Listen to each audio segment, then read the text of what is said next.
민주당 김영남 전 의원 그리고 국민의힘 홍석준 전 의원 두 분의 정치적 만남 추구 정만추 지금부터 시작합니다. 안녕하세요. 안녕하십니까. 네, 안녕하세요. 무슨 얘기를 해볼까 하다가 이거부터 해보려고요. 이 제일 중요한 거. 지금 저 근로자들 구금됐다가 지금 비행기 타고 오고 있거든요. 지금 아마 태평양 상공위에 있을 겁니다. 오늘 오후 한 우리 시간 한 2-3시쯤에 도착한다는 것 같은데 이거 외교부의 이건 추정의 영역인데 외교부에 따르면 일단 출국이 하루 늦어진 게 트럼프 대통령이 나 정말 구금된 근로자들이 미국에 계속 남아서 자국 인력을 교육 훈련시킬 것을 권유했기 때문이다.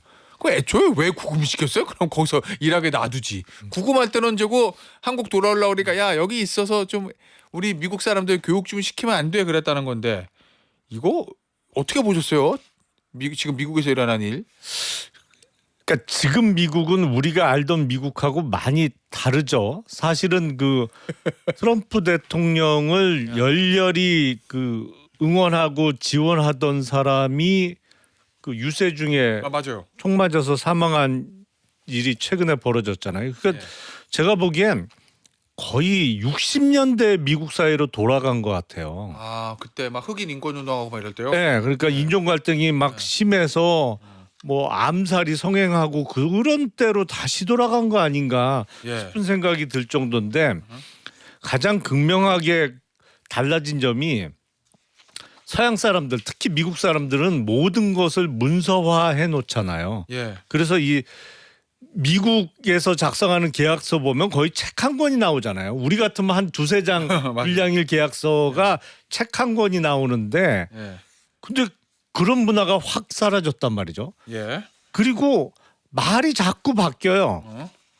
그러니까 트럼프 대통령도 이때는 이 말했다가 저 때는 저 말하고 이게 말이 수시로 바뀌는 스타일이라서 근데 그 밑에 있는 참모들이 대통령이 무서워서 뭐를 못하는 것 같아요. 자기 책임하에 어떤 결정을 못하는 현상이 미국에서 심화되고 있는 것 같아요. 그래서 저는 외교부의 설명도 뭐 가능성이 있다고 보고 또 하나는 뭐 마지막까지 그 수갑과 쇠사슬 포승 그 문제도 있었던 것 같고 그러니까 종잡을 수 없는 나라가 돼가고 있습니다. 미국이.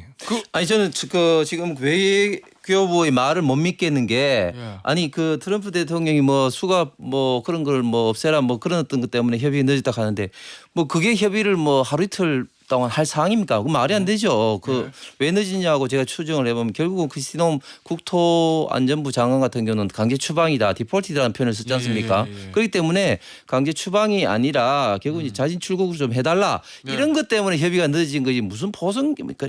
그런 저는 그건 믿지 못하고 그리고 지금 이재명 정부에서 문제는 뭐냐면 자꾸 국민들을 속이거나 거짓말하고 있습니다. 지금 관세 협상만 하더라도 처음에 어떤 이야기를 했습니까? 제가 이 시간에도 계속 이야기했지만 지금 문제가 있다 한미 양국 이야기 다른 부분이 굉장히 크기 때문에 문제가 많다 이렇게 이야기했는데 그때는 이재명 그 대통령 대변인 강유정 대변인이 뭐 합의가 너무 잘 돼서 문서까지도 필요 없다 그렇게 되는데 지금 가장 핵심적인 3,500억 불과 농작물 관련해서 이야기가 다르다고 수많이 했지만 지금에서야 또 3,500불에 대한 어떤 투자처라든지 그런 것들에 대해서 이견이 있고 그것 때문에 문서화가 안 되고 있고 그래서 25%에서 관세가 15%못 내리고 있다. 그걸 지금에서야 인정을 하고 있지 않습니까? 그래서 굉장히 지금 현재 많이 좀 거짓말을 하거나 제대로 이야기를 하지 못하고 있는 것 같습니다. 알겠습니다.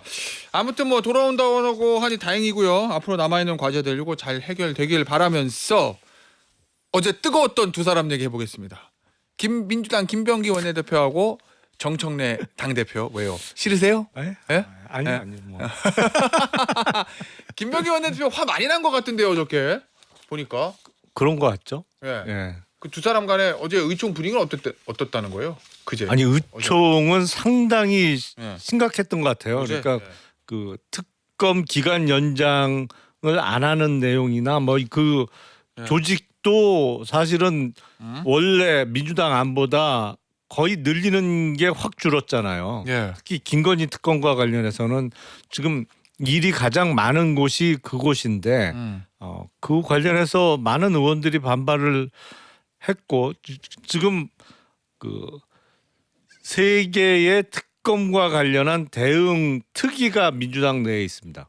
근데 그 대응 특위의 규모가 그냥 일주일에 그 한 10여 명씩 불어나고 있어요. 참여하는 의원들이. 그래갖고 제가 보기에는 한 50명 이상 지금 그 특위에 들어와 있는 것 같은데 그래요. 그 특위에 들어가 있는 의원들 중심으로 반발이 컸죠. 아니 근데 이게 이런 일이 많지는 않잖아요. 예를 들면 없죠. 여당 원내대표가 야당하고 합의했어요. 근데 당 대표가 경로했다. 그리고 그거 합의 폐기하라고 지시했다. 그러니까 또 원내대표는 반발해요. 당 대표 보고 공개와 사과하라고.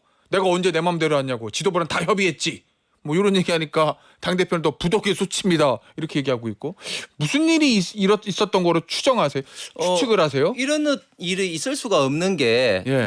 이럴 수는 있습니다. 양당의 원내대표가 합의하고 난 다음에 의총에서 예. 뒤집혀지는 경우는 뭐 아주 드문 케이스이지만 가끔 있을 수가 있는데 예. 이렇게 원내 지도부의 합의에 대해서 당 지도부가 뒤엎는 경우는 없습니다. 왜냐하면 당 지도부와 당연히 상의를 하잖아요. 뭐 원내 지도부 계셔봤죠? 예, 당연히 상의를 하죠. 저도 뭐 부대표 다닐 때 협상에 들어가 보면 당연히 상의를 합니다. 그 송원석 원내대표의 이야기를 따르면 그저께 예. 식사 이후부터 1시 좀 넘어서부터 이제 그 김병기 원내대표와 협상을 해서 6시간 한 반 정도 했다고 합니다. 7시 좀 넘어서 이제 협상을 마무리하면서 이제 그 다큐멘테이션 하고 이제 뭐 그 기자회견까지 했지 않습니까? 그 사이에 계속해서 일단 기본적으로 당 대표 그다음에 대통령실의 최소한 정무수석 혹은 뭐 대통령이 직보 예. 이런 걸 통해서 당연히 큰 어떤 가닥에 대해서는 동의를 받고 이제 진행을 원내 대표가 당연히 하죠. 대통령실까지 당연히 예. 정무수석하고는 당연히 기본적으로 커뮤니케이션을 자꾸 주고받죠. 예. 자 그런 어떤 상황에서 이제 합의가 이제 이루어졌는데 예. 그런데 그 강성 지지층에서 아하. 그 소식을 듣고 막 반발을 하니까 예. 이제 정청래 대표도 전혀 이게 뭐 처음 들었던 이야기식으로 나도 당황했다. 뭐 이런 식으로 완전히 뭐 오리발을 내밀게 되니까 예. 김병기 원내대표 입장으로 봐서는 이건 화날 일이죠. 그렇기 때문에 공개 사과하라 그렇게 강하게 요구했고 예. 그래서 마지못해서 뭐 정청래 대표가 뭐 부덕의 소치다 이렇게 뭐 이상한 어떤 말로 해서 사과를 퉁 치는 거죠. 저기 의원님 예. 어제 대통령 취임 기자회견에 이거 물어봤을 거 아니에요 기자가. 네. 그랬더니 요 여야 간 협상에 대해서 몰랐다 나는. 그리고 그 원래 협상 그거는 내가 지지하는 방향이 아니다. 왜냐 협치와 야합은 다르다.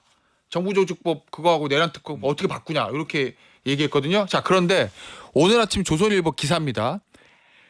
민주당에서는 정청래 대표와도 다 얘기가 끝났다고 했고 국민의힘에서는 대통령실과 교감한 결과로가 들었다. 이렇게 기사예요. 원내 지도부 관계자는 3대 특검 모두에서 수사기간 연장 없이도 주어진 기간 수사를 성공적으로 마무리할 수 있다는 입장을 전달했다. 그래서 연장하지 않기로 대통령실 정 대표 등과도 얘기가 끝난 문제였다. 이런 가운데 대통령실은 별다른 입장을 내지 않았다. 하지만 민주당에서는 대통령이 몰랐을 리 없다는 말도 나온다. 이게 오늘 조선일보 기사거든요. 이거 오보입니까? 어저께 대통령의 아니, 말이 근데 약간 다른 거. 대통령이 몰랐다가 나중에 알고 난리가 난 적이 있죠. 그러니까 언제요? 제가 기억하기로는 2015년도 15년이요? 야 옛날 얘기네. 아니 이렇게 대표적인 사례를 드는 거예요. 뭐요? 그때 국회법? 그렇죠. 유승민 원내대표가 배신의 정치의 시작 그거요? 그렇죠. 그때 이제 합의를 했잖아요. 예. 근데 그 국회법 개정안과 관련해서 예. 야당과 합의했는데 나중에 당시 청와대에서 난리가 났잖아요. 그래서 배신의 정치를 심판해 주시기 바랍니다. 결국엔 그래서 유승민 당시 원내대표가 원내대표직에서 물러나는 계기가 되는 게 그 사건 아닙니까? 그러니까 가끔은 예.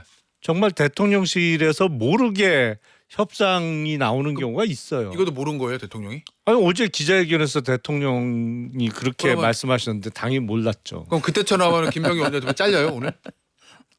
근데 찾아볼게요. 며칠 만에 잘렸나, 유승민. 아니 그때는 예. 박근혜 대통령의 성격하고 지금 이재명 대통령의 성격은 많이 다르죠. 안 잘려요, 그러면? 뭐 그쪽이 가능성이 훨씬 높지 않을까요? 그래요?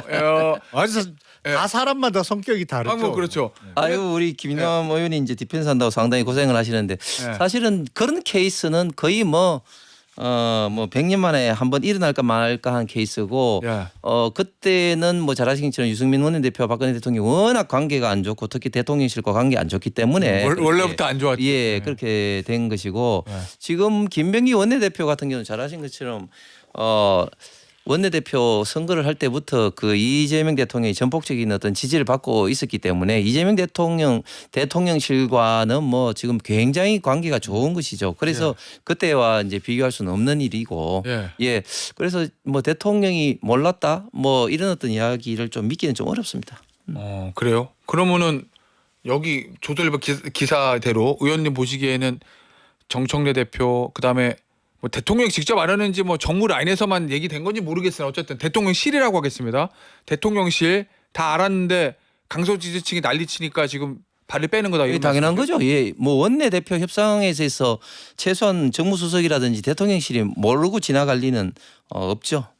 아니 저도 그 전에 원내 대변인 하면서 그 원내대표 협상장에 뭐 들어가 봤습니다만 사실은 일일이 그렇게 대통령실에 보고하고 허락받고 이렇게 협상 안 해요. 아 그래요? 아 그러면 협상이 되나요 그게? 몰랄 수도 있어요. 아 그럼요. 원내대표가 책임지고 협상안을 내놓고 예. 그리고 나서 이제 합의된 내용에 대해서 의총에 가서 의원들한테 설명하고 대부분의 경우에 이제 그 협상권을 원내대표에게 위임했기 자, 때문에 그러면 다 통과가 되죠. 대부분의 경우 가끔 브레이크가 걸리는 거예요. 의원님 그럼 명청 갈등 또 뭐 있지? 어저께는 또 뭐 나오더라? 김병기 원내대표 청병 갈등 얘기 나오던데. 그거 아니에요? 언론이 싸움 붙이는 거예요 괜히 쓸데없이? 그렇게 갈등이 뭐 오래 갈 것 같지는 않아요. 아니면 갈등이라고 표현하는 거는 조금 심한 거 아 아닌가요? 그래요? 그러면 하나만 더 할게요. 어제 장동혁 원내대표가 삼권 분립이 아니라 삼통 분립이다. 아 장동혁 대표가 이재명 대통령 용산에 그 진짜 대통령 있고 그다음에 여의도에 정청래 대표 그다음에 충정로에 김어준 씨 삼통 분립이다라고 얘기하던데 아니에요? 그건 장동혁 대표가 예.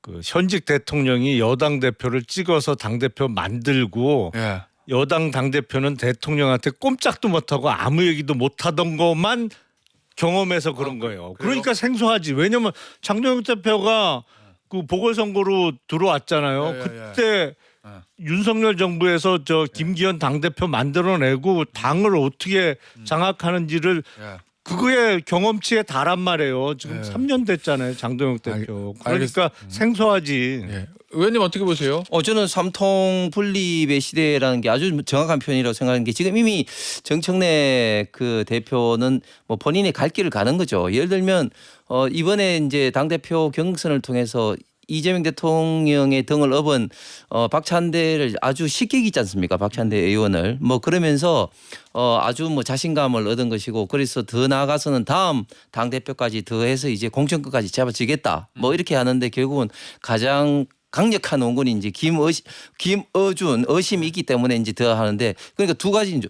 예를 들면 그 최고위원 지명직 최고위원이라는 당 대표가 가장 그 할 수 있는 권한을 행사하면서 2023년 9월 달에 그 이재명 당시 의원 그 체포 동의안 뜰 때 찬성표를 던진 서삼석 의원을 임명한 거라든지 그다음에 지금 검찰 개혁을 둘러싸고 대통령이 직접 나서서 내가 사회를 볼 테니까 좀 토론하면서 좀 진짜 신중하게 접근하자. 이렇게 말이 끝나자마자 다음 날 정강석처럼 해쳐야 된다. 개혁은 시기가 중요하다. 이런 식으로 무시하는 이런 어떤 발언을 이제 정면으로 하고 또 월요일 날 삼자 간의 분위기가 좋게 이렇게 이제 했는데 그 다음 날 그 당 대표 교섭 건설에 있어서도 그냥 뭐 일방적으로 그냥 그 하는 그런 어떤 여러 가지 어떤 발언들 뭐 이런 걸로 보면은 이미 정청래 대표는 본인의 이제 갈 길을 간다. 뭐 그런 어떤 자세인 것 같습니다.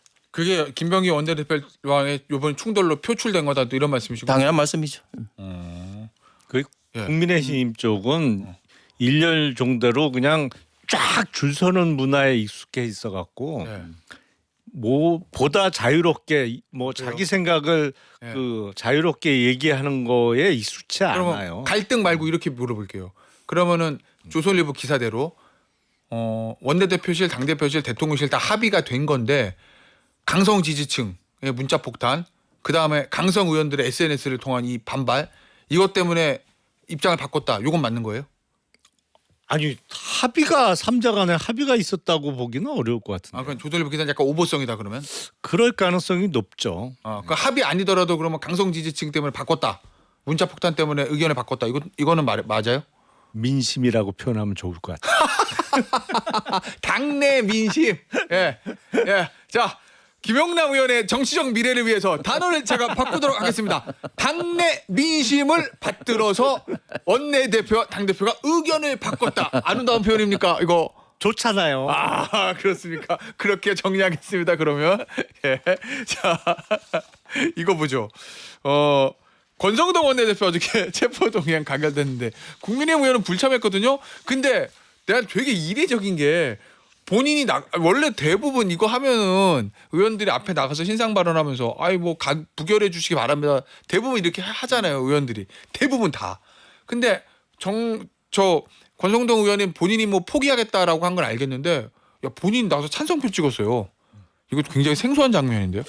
저도 예. 그 장면을 보면서 참 애잔한 생각도 들고 참 정말 그 대단하다. 뭐 본인이 물론 뭐 그전에 이제 불체포 특권은 이제 포기하겠다는 이제 말은 했고 또 당론으로 정해졌지만 그러나 막상 본인이 했던 그 입장으로 닥치면 또 그렇지 않지 않습니까? 그럼에도 불구하고 본인은 스스로 나가서 이제 찬성표를 던진 게 저는 참 여러 가지 좀 생각이 들었는데 제가 그 21대 할 때도 그 불체포 특권 왔을 때 했던 여러 가지 사람들 이야기 가 이제 기억이 나는데 나가면 어떤 이야기를 하면은 이 칼날이 언젠가는 여기 앉아 계신 분들한테도 오기 때문에 부결표를 던져 주시기 바랍니다. 뭐 이렇게 뭐 이야기를 한 것뿐만 아니라 이재명 당시 의원 때는 뭐 거의 뭐 전쟁터였죠. 그럼에도 불구하고 23명의 민주당 의원들이 찬성표를 던져서 그 때문에 나중에 뭐 친명 행제 비명 행사의 어떤 빌미도 되게 됐는데 어제 권성동 의원의 그런 어떤 태도 그런 거는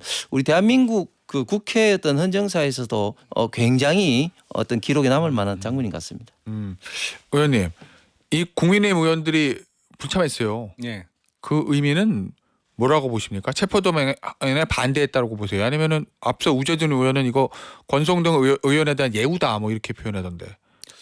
근데 권성동 의원은 이제 찬성표를 던져 달라고 했잖아요. 사실은 권성동 의원은 이번이 두 번째 영장 청구가 된 거예요. 예. 그 전에도 강원랜드 그 취업 청탁 의혹과 관련해서 체포영장이 청구됐을 때, 아니 내가 저 비회기 때는 그게 인정 안 되니까 비회기 때 영장 재판 받겠다라고 해서 그 영장 재판 결과 그때 구속영장이 기각이 되고 결국엔 종국적으로 무죄를 받은 적이 있는데 이번에는 이제 정기국회 회기 내니까 이게 100일이 지속되는 거라 뭐 비회기까지 기다릴 수는 없는 거고 그래서 권성동 의원의 그 정말 의지를 존중해 준다고 하면 표결에 참석하는 게 맞지 않나 싶은데 표결에 참석해서 가를 던지기도 뭐하고 뭐 불을 던지기도 뭐하니까 그냥 빠지자 이렇게 된 것 같은데 지금 국회 표결에 있어서 이런 집단 퇴장이 국민의힘은 너무 잦아요. 너무 잦다. 사실은 탄핵소추안 표결에 있어서도 그랬습니다만 아니 기본적으로 표결에 참여를 해야지. 그리고 불체포 특권 포기하겠다고 한 약속 물론 그게 법률적으로 포기가 가능한 권리는 아닙니다만 어쨌든 찬성해달라고 신상 발언을 한 거는 매우 존중을 하는데 이게 자기 그 기표지에 가를 쓰고 그걸 안 접고 이렇게 들고 나왔잖아요. 이거는 비밀 투표 원칙에 반하지. 그러니까 취지는 알겠어. 근데 그 정도 신상 발언을 했으면 충분히 뜻이 전달됐으니 접어서 나와야지. 그걸 보란 듯이 이렇게 펴서 갖고 나오는 건 좀 보기 안 좋았어요. 알겠습니다. 자, 이 얘기 좀 해보죠. 송원석 원내대표 정청래 대표가 이제 노상원 수첩 죽을 뻔했다 이 얘기할 때 제발 그랬으면 뭐 발언 있었잖아요. 원래 송원석 원내대표의 반응은 세 가지 중에 하나일 거예요. 나 그런 적 없는데 1번, 2번 내가 그랬어. 근데 내가 뭐 잘못했어 요거 3번 내가 그랬습니다. 죄송합니다. 셋 중에 하나일 거 아니에요. 근데 지금 1절 반응을 안 하고 있거든요. 이거 왜 그러는 거예요? 일단 언론사 카메라를 다 보고 영상 찍힌 거 보면은 뭐 송원석 원내대표가 그렇게 얘기한 거는 거의 99% 확실한 것 같은데. 그렇죠. 100%라고 해도 뭐 무방하긴 하죠. 그렇죠. 그런데 예. 이제 그 노상원 수첩에 대해서 정청래 대표 이야기할 때 그거 이제 그대로 이제 매칭이 되는 말이냐 그건 모르겠는데 뭐 어쨌든 그랬으면 좋겠다가 다른 거에 대한 반응일 수도 있다. 예, 뭐 그건 모르겠는데 예. 어쨌든 저는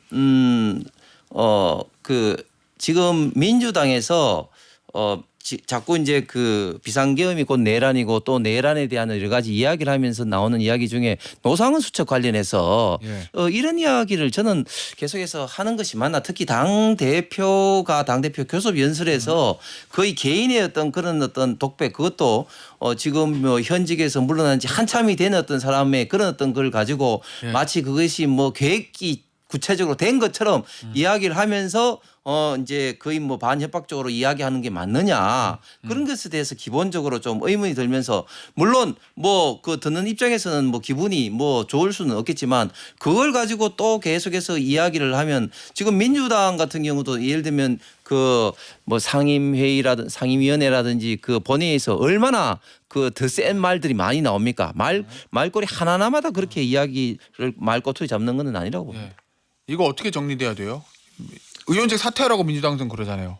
송원석 원내대표의 침묵은 이꼴 긍정이죠. 자기가 뭐 그런 말을 했다는 건 사실상 침묵함으로써 예. 인정하는 건데 할 말이 없으니까 지금 침묵하는 거죠. 그거는 절대로 해서는 안 될 말이란 말이에요. 왜냐하면 그 얘기는 내란이 성공하길 바란다는 얘기밖에 안 되잖아요. 성공했기를. 예.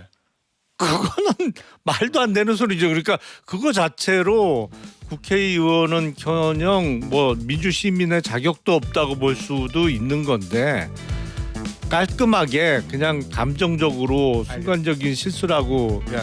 사과를 구해야죠. 여기서 알겠습니다. 정만추 여기서 마무리할게요. 홍석준 전 의원, 김영남 전 의원이었습니다. 감사합니다.